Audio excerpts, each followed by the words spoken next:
सवाल हुआ है कि 108 बार जो नमः शिवाय का जप हम लोग करते हैं, या भाई ने जो पूछा है वो श्वास पर करें या गिनती पर करें, यानी सांस पर क्या गिनती हो सकती। आप शांत चित्त होके बैठे तो मैं कोशिश करूंगा कि पहले यह समझ लें हम लोग कि 108 बार मंत्रों का जप बहुत पुराने समय से क्यों होता रहा है। 110 बार क्यों नहीं होता, 100 बार क्यों नहीं होता, 111 बार क्यों नहीं होता, ये 108 बार क्यों होता। या बहुत महात्मा जी लोगों के नाम के पहले लिखा जाता है 108 श्री फलाना, क्यों लिखा जाता, 108 का लिखा जाता है, 109 क्यों नहीं लिखा जाता। देखिए, हमारा देश आध्यात्म की दुनिया में विश्व का मार्गदर्शक रहा है। दुनिया इसके सामने झुकती रही है। कहा जाता है कि हिंदुस्तान के कण कण में अध्यात्म है, गुणी जन है, विज्ञ जन है। हमारे यहाँ जो अंक का विज्ञान है, 1 2 3 4 100 तक जो आप गिनते हैं, अक्षर का जो विधान है हमारे यहाँ, क ख ग, अक्षर जिसका क्षरण नहीं होता है, जो हमेशा रहता है, परमात्मा को कहते हैं अक्षर। इन चीजों को भी आध्यात्म के धरातल पर ही जोड़ा गया था। बाद में लौकिक जगत में ये चीजें चली आई। सोचा गया कि इस पूरी दुनिया में जितने प्राणी हैं, जो भी चीजें हैं, वो किसी जगह से जुड़ी हुई हैं, समय से जुड़ी हुई हैं। समझिए इसको, कोई भी आदमी है वह किसी जगह और समय से जुड़ा होता है। वो पैदा होता है, मरता है, यानी समय से जुड़ा हुआ है। उसकी गणना आप कर सकते हैं कि इस तारीख को जन्म हुआ, इस तारीख को उसकी पुण्यतिथि होगी, वह स्वर्गवासी हो गया। गणना हम लोग करते हैं। नियम है कि जो जन्मेगा सो मरेगा। यो आगच्छ सो गच्छ, जो आता है सो जाता है, जो आता नहीं वो जाएगा नहीं। और यही कारण है कि आप शिव का जन्मदिन नहीं मनाते। हम लोग रामनवमी मनाते हैं, हम लोग कृष्णाष्टमी मनाते हैं, हम लोग बजरंग बली का जन्मदिन मनाते हैं, किंतु शिव का नहीं मनाते। शिव के विवाह का दिन मनाते हैं। हम लोग शिवरात्रि मनाते हैं। क्यों? हम लोग स्थिति मनाते हैं। हम लोग को, आपको ये पता ही नहीं है कि शिव कब जन्म लिए थे, शिव का जन्म कब हुआ था। हम लोगों को मालूम है वह शंभु है, स्वयंभू है, खुद अपने को सृष्टि किया है उसने। उसकी कोई तिथि नहीं है, उसके कोई जन्म की हमको आपको सूचना नहीं है।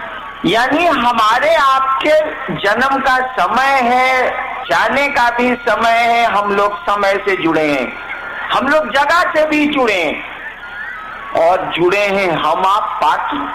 अब मैं शब्दों का चयन करता हूँ। कहा जाता है कि पूरी दुनिया, पूरा जगत स्थान, काल और पात्र से जुड़ा हुआ है। समझिएगा इसको, पात्र हम आप हो गए। हम आप किसके चीज से जुड़े हुए हैं? स्थान से जुड़े हुए हैं और समय से जुड़े हुए हैं। कहा जाता है कि पूरी दुनिया, पूरा जगत, पूरे जीव स्थान, काल और पात्र से जुड़े हुए हैं। पात्र तो खुद हो गया, वो किया क्या गया।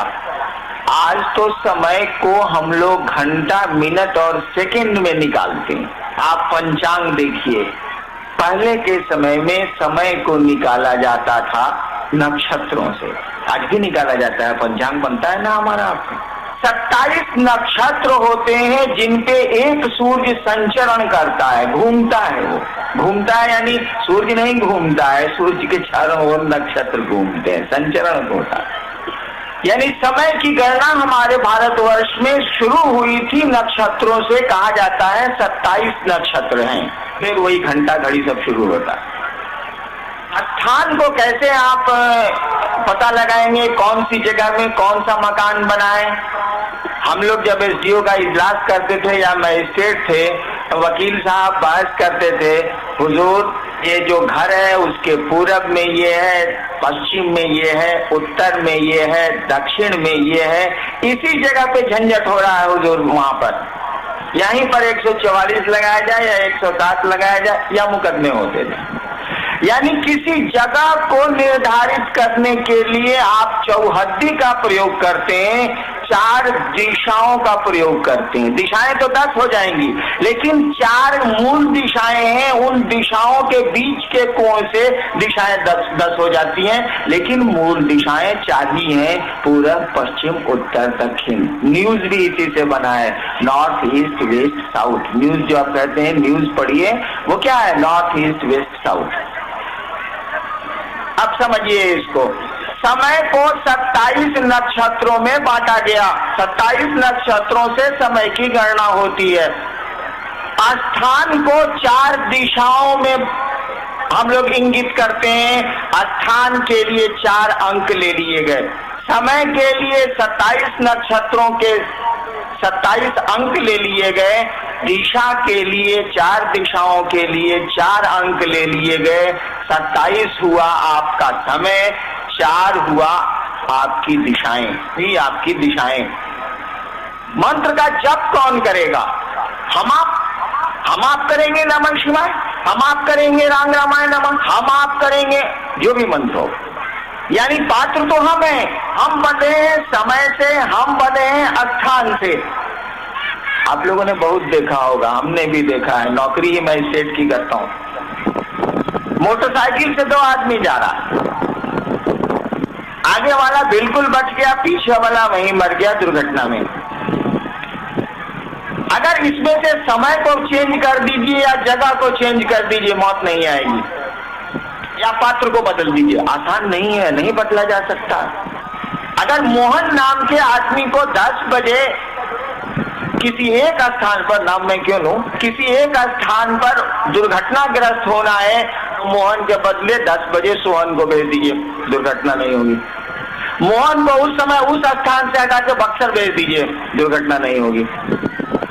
यानी स्थान को, पात्र को, समय को, किसी को बदल अगर आप सकते हैं तो दुर्घटनाएं रोकी जा सकती हैं, सुघटनाएं रोकी जा सकती हैं, अच्छी बातों को भी रोका जा सकता है।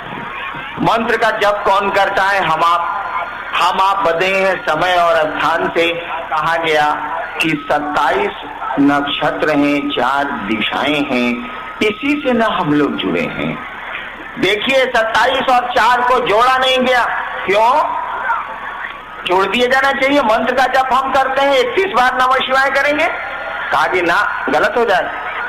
क्यों गलत हो जाएगा? हमारा कर्मफल केवल हमसे नहीं जुड़ा है, हमारा कर्मफल आपसे भी जुड़ा है। मैं अभी मर जाऊं तो कौन प्रभावित होगा? मेरी पत्नी, मेरे बच्चे, जीना, आप भी प्रभावित होंगे। अरे बड़े गुरु भाई का आज डेथ हो गया, यानी देखिए कर्म, मरा तो मैं हूं, सीधा प्रभाव दूसरों पर पड़ेगा, लेकिन आप भी प्रभावित होंगे। जो मुझसे जुड़े हैं वो भी प्रभावित होंगे, जो मुझको जानते हैं और विरोध में हैं वो भी प्रभावित होंगे, वो प्रसन्न होंगे। यानी आदमी का कर्मफल अकेला नहीं चलता है। आप बीमार पड़ेंगे तो आपकी पत्नी परेशान होंगी, मित्र परेशान होंगे, बच्चे परेशान होंगे। यानी किया कर्म हमने और भोगेंगे बहुत लोग। शिव चर्चाएं मैं करता हूँ, शिव गुरु की बात मैं करता हूँ, और मेरे साथ कितने लोग सम्मान पाते हैं, आप भी पाते हैं। कर्म मैंने किया है, भोग तो आप हम रहे हैं, बहुत सारे लोग भोगते हैं। कहा गया कर्म फल गुणात्मक होता है, जोगात्मक नहीं होता है। यह 4 और 4 का जोड़ नहीं है, यह 4 और 4 का गुना है। 4 को जोड़िएगा तो 8 होगा। कहा गया कि नहीं, कर्म फल गुणात्मक होता है, ये साला 4 चौके 16 होता है, 8 नहीं होता है। कहा गया 27 को 4 से जोड़ो मत, समय को स्थान से जोड़ो मत, साले को गुणा करो, 27 चौके होला 108। कहा गया कि पात्र यानी जप करता, यानी मंत्र का जप करने वाला, जब मंत्रों का जप 108 बार करेगा तो वह अपने स्थान और समय जिससे वो बंधा है उसको प्रभावित करेगा। अपने मंत्र क्या है? मंत्रों का जप क्या है? हर एक मंत्र किसी न किसी देवता से जुड़ा होता है। कहा जाता है कि देवता, हर एक देवता का एक मंत्र होता है, हर एक मंत्र का एक देवता होता है। उन मंत्रों के माध्यम से आप मंत्र के देवता से संपर्क करते हैं। आप नमः शिवाय से शिव को प्रणाम करके उस मंत्र के देवता शिव से संपर्क करते हैं। काहे के लिए? कल रात में मैंने इसकी व्याख्या की। हम आप संपर्क करना चाहते हैं धरती के सुख के लिए, सुविधाओं के लिए, सम्मान के लिए, अपने कष्टों की से अपने को बचाने के लिए, उसकी निवृत्ति के लिए। हम अपना भला चाहते हैं। हो सकता है हम अपना भी चाहें, दूसरों का भी भला चाहें, लेकिन प्रथमतः तो हम जीव भाव में हैं, तो अपना भला चाहते हैं। उन मंत्रों के माध्यम से जब आपका देवता आपके संपर्क में आता है तो आपके मनोभाव के अनुरूप परिणाम आने लगते हैं। समय और स्थान को आपने प्रभावित किया है, आपका मनोभाव है सुख संपत्ति सुविधाओं की ओर। सुख संपत्ति सुविधाएं उस देवता के माध्यम से आने लगती हैं। समय कमजोर होता है, जगह कमजोर होती है, पात्र में वह देवता अपनी शक्ति को उतारने लगता है। नहीं है इसका विज्ञान। कल रात में मैंने आपको क्या कहा था कि आदमी कोई भी काम करता है तो उसके दो उद्देश्य होते हैं अमूमन, एक लौकिक एक पारलौकिक। कल मैंने उदाहरण भी गौतम बुद्ध का दिया, या दोनों। हम ठीक रही, आप महादेवों से मोहब्बत प्रेम बन रहे, आसमानों ठीक रहे, पता ना मुँह तो का हुई, चलो महादेव के पूजा कर लेता नहीं, हम ठीक रही, हमारे घर परिवार भी ठीक रहे। दोनों उद्देश्य हैं। साधुओं का हो सकता है केवल पारलौकिक उद्देश्य हो, यानी दो उद्देश्य होते हैं या दोनों के मिले जुले उद्देश्य होते हैं। कोई हम आप काम करते हैं, मंत्र भी इसी के प्रयोजन से आपको हमको मिले, मंत्र भी इसी प्रयोजन से ऋषियों को मिले।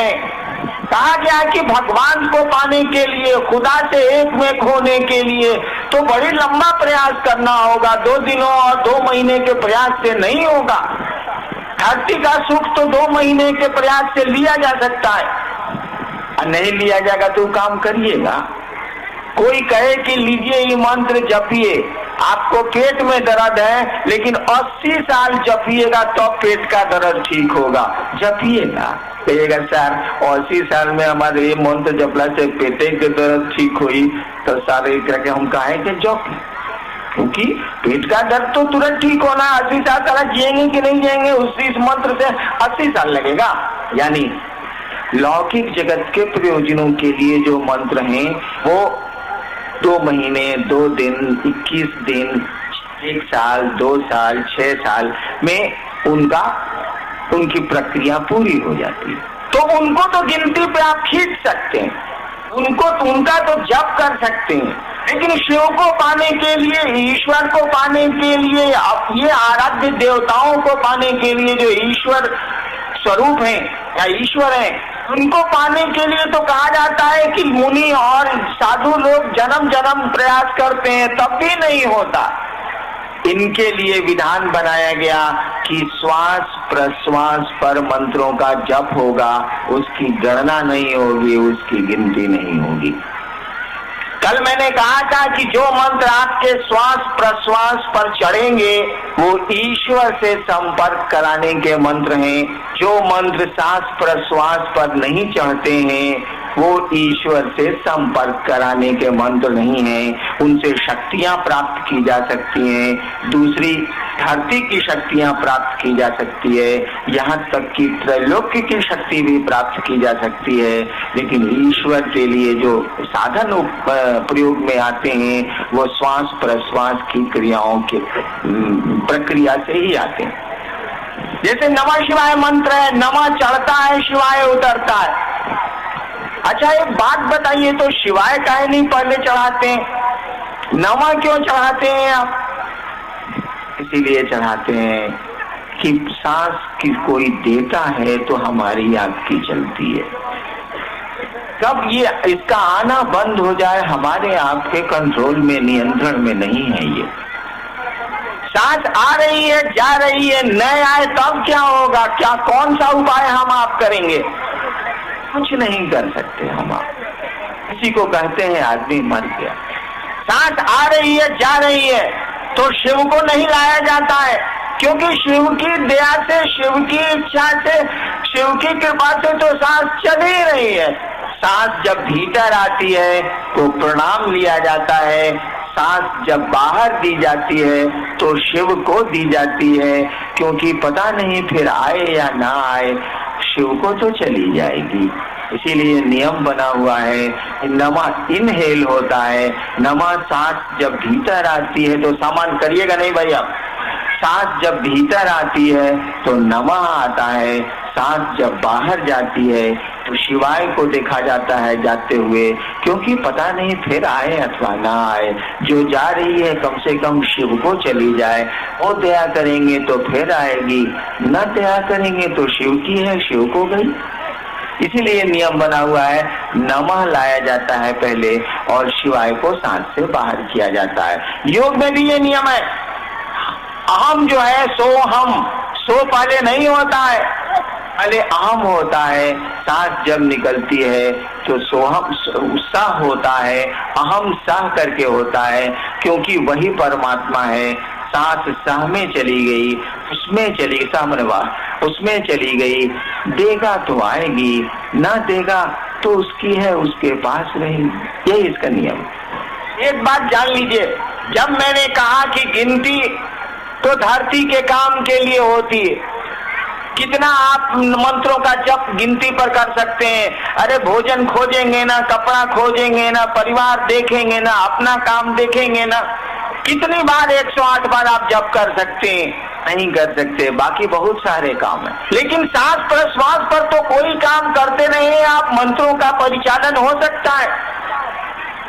और इसीलिए नियम बना हुआ है कि सांस प्रश्वास पर मंत्रों के जप की गिनती नहीं होती है, उनकी गणना नहीं होती। जो जिस भाई ने पूछा है कि सांस पर मंत्रों के जप की गिनती होगी अथवा न होगी, उत्तर है बिल्कुल नहीं होगी, हो ही नहीं सकती है। सांस पर मंत्रों के जप की गणना नहीं करनी चाहिए। सांस पर मंत्रों के जप का बेसिक नियम है, उसका कुछ फॉर्मूला, सांस की सामान्य गति पर मंत्रों का जप होगा, न तेज करनी है सांस, न उसको धीमा करना है, और उसकी गिनती भी नहीं होती है। सांस प्रश्वास पे तो मंत्रों के जप को आप जब लाएंगे तो ध्यान की भी जरूरत नहीं है, उसकी भी जरूरत नहीं। सांस प्रश्वास पर मंत्रों का जप नहीं होगा, मंत्रों का जब भी जप होगा तो माला पे होगा, उनकी गिनती जब भी होगी माला पे होगी, सांस प्रश्वास पर गिनती नहीं होगी। सांस प्रश्वास के जप को तो जप कहा भी नहीं जाता, उसके लिए शब्द होता है अजपा जप, ऐसा जप जिसको जपा नहीं जाए। अजपा जप का मानी ही होता है सांस प्रश्वास पर मंत्रों का आवागमन देखना, अनुभूत करना, उसको कहते भी नहीं है जप, उसको तो कहते हैं अजपा जप, ऐसा जप जिसको जपा नहीं जाए। इस प्रश्न का उत्तर हुआ। आगे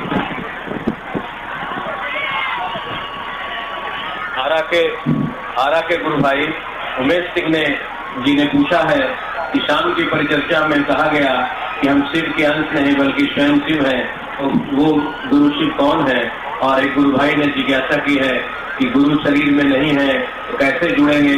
दूसरे गुरु भाई ने कहा है, प्रवीण कुमार झा जी ने, मैं अभी तक आपको जाना न समझ पाया, आपको कैसे पहचानेंगे समझेंगे? आपको जान लेना ही शिव गुरु को जानना है, दया करके समझाएं।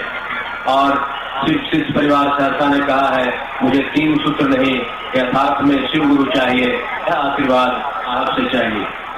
देखिए, मैंने जब से मैं दूसरों को ये बात कह रहा हूँ, समझाने और सुनाने की कोशिश कर रहा हूँ कि शिव को गुरु मानिए, शिव गुरु है, तब से इस क्षण तक तो जरूर मैंने किसी को नहीं कहा है आप मुझको जानिए।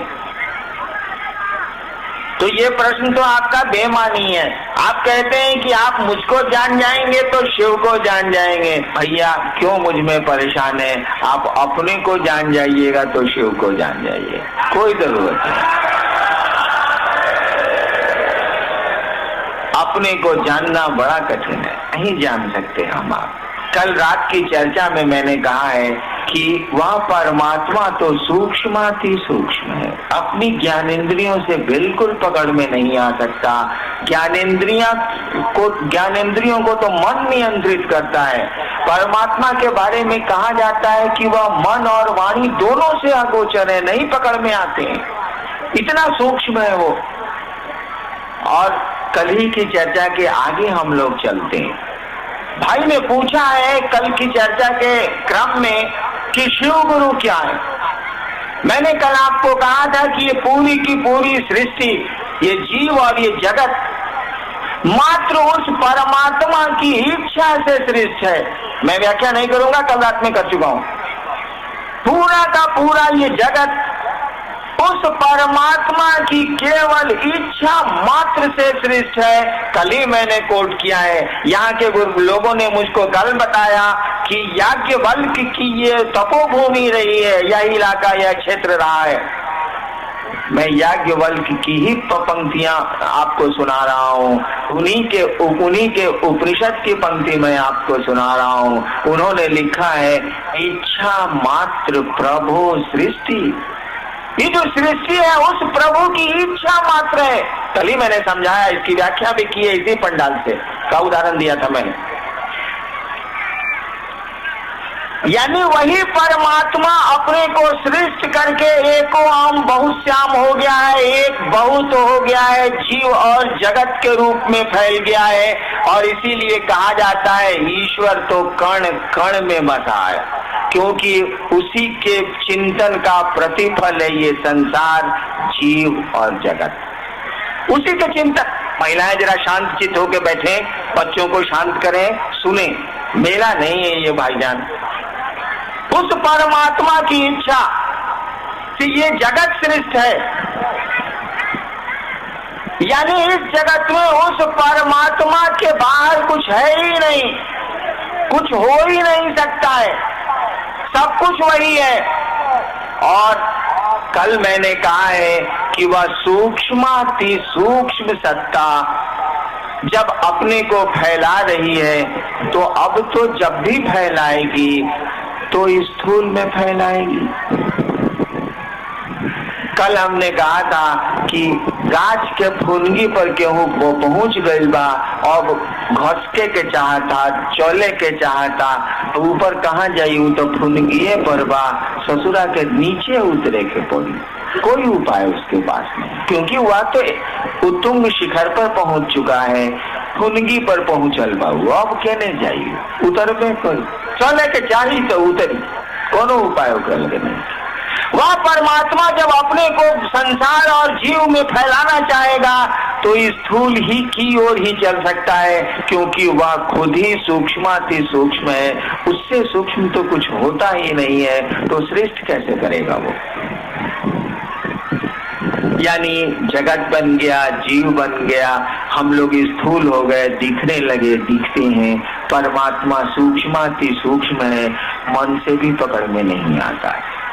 अब देखिए, जैसे इंसान बना, जैसे हम आप बने, हमारी आपकी क्या स्थिति है?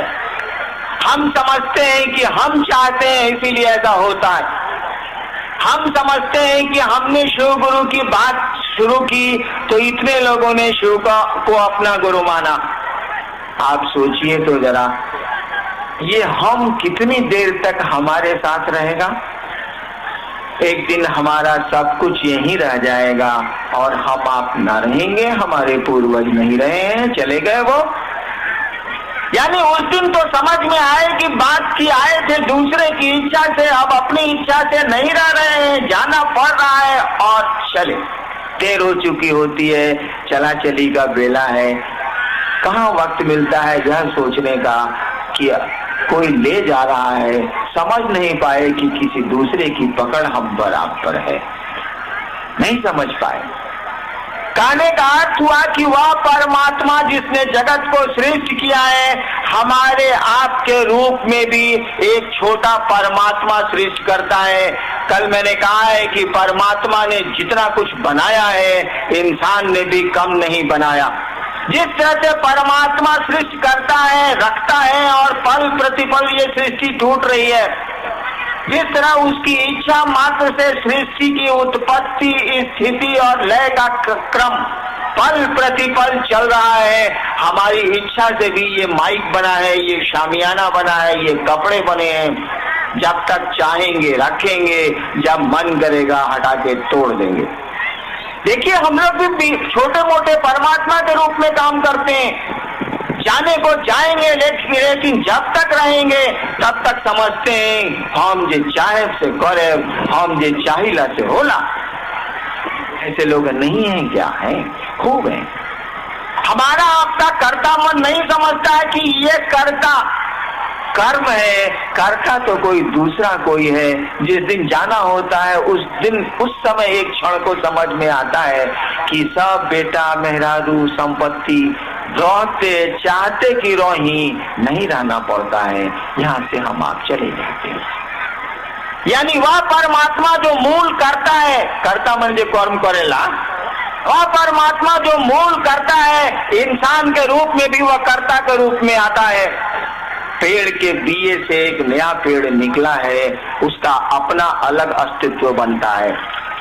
लेकिन जब हम आप हारते हैं, जब जीवन का अंतिम क्षण आता है, या जब हम आप कोशिश करके थक हार जाते हैं, जब डॉक्टर्स ये कह देते हैं कि इनको ले जाइए घर, अब इनका इलाज संभव नहीं है, तो हमारा मन ये सोचने लगता है कि केने गेलथिन महादेव, केने गेलथिन भगवान, अगर मदद कर देते थे तो शायद मेरा जीवन बच जाता।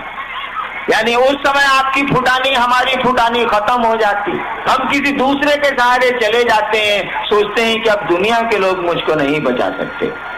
हमारी लाख कोशिशों के बाद भी जब हम कुछ अपने मन के अनुकूल नहीं कर पाते हैं, अब मेरा मन, आपका मन हारने लगता है, सोचता है कि कोई मदद कर देता। और जब दुनिया कहती है कि हम मदद की स्थिति में आपके नहीं हैं, नहीं कर सकते, सामर्थ्य नहीं है हमारे आपके पास, तब हम क्या करते हैं? ईश्वर को ढूंढते हैं, ईश्वर की ओर, उनसे प्रार्थना की स्थिति में आते हैं।